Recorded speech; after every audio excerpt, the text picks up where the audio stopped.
ஆண்டவரால் ஆசீர்வதிக்கப்பட்ட அருமையான தேவ ஜனங்களே, இன்று நாம் வாசிக்கக்கூடிய தலைப்பு என்னவென்றால் மிருக சீரிசம். அருமையின் நட்சத்திரத்தின் சுகீர்த சம்பந்தத்தை நீ இணைக்கக்கூடுமோ, அல்லது மிருக சீரிசத்தின் கட்டுகளை அவிழ்ப்பாயோ? யோபு 38வது அதிகாரம் 31வது வசனம்.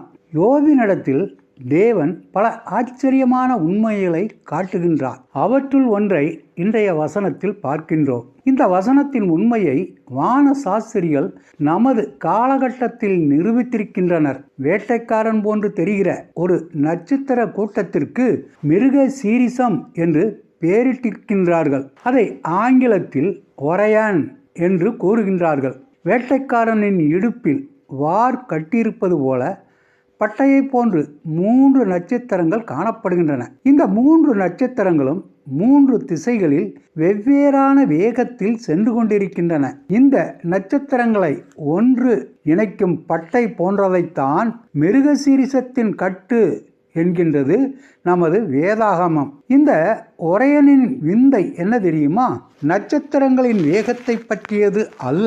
ஒரே ஒரு நட்சத்திரம், நடுவில் காணப்படும் நட்சத்திரம் அந்த பட்டையிலிருந்து கீழே தொங்குவது போன்று அமைந்துள்ளது. இந்த காட்சியை காணுகின்ற விண் ஆய்வாளர்கள் இந்த நட்சத்திரத்தை ஒரியனின் நெபுலா என்று அழைக்கின்றனர். தொலைநோக்கி மூலமாக நாம் பார்த்தால் அது ஒரு நட்சத்திரம் அல்ல, பல வாயுக்களை தன்னகத்தே கொண்டுள்ளதாகவும் அதில் காணப்படும் துகள்கள் பல்வேறு நட்சத்திரங்களின் மகிமையை எதிரொலிக்கக்கூடியனவாகவும் காணப்படுகின்றன.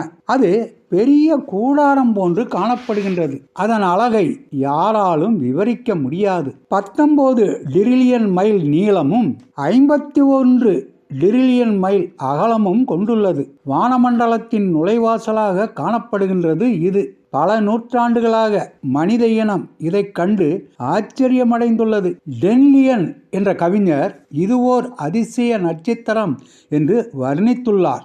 எலன் ஒயிட் அம்மையார் ஒரியனின் திறந்தவெளி வழியாக பரிசுத்த நகரம் இறங்கி வருவதை காண்கின்றேன் என்று எழுதுகின்றார்கள். தேவனுடைய மகிமையை அடைந்த எருசலேமாகிய பரிசுத்த நகரம் பரலோகத்தை விட்டு தேவனிடத்திலிருந்து இறங்கி வருகிறதை எனக்கு காண்பித்தான். அதன் பிரகாசம் மிகவும் விலையுயர்ந்த இரத்தனக்கல்லை போலவும் பளிங்கினொளியுள்ள வஜ்ரக்கல்லை போலவும் இருந்தது என்று கூறுகின்றார் யோவான். வெளிப்படுத்தல் 21வது அதிகாரம் 11வது வசனம். அந்த பரிசுத்த நகரை உங்கள் இல்லமாக மாற்றிக்கொள்ள நீங்கள் ஆயத்தமா?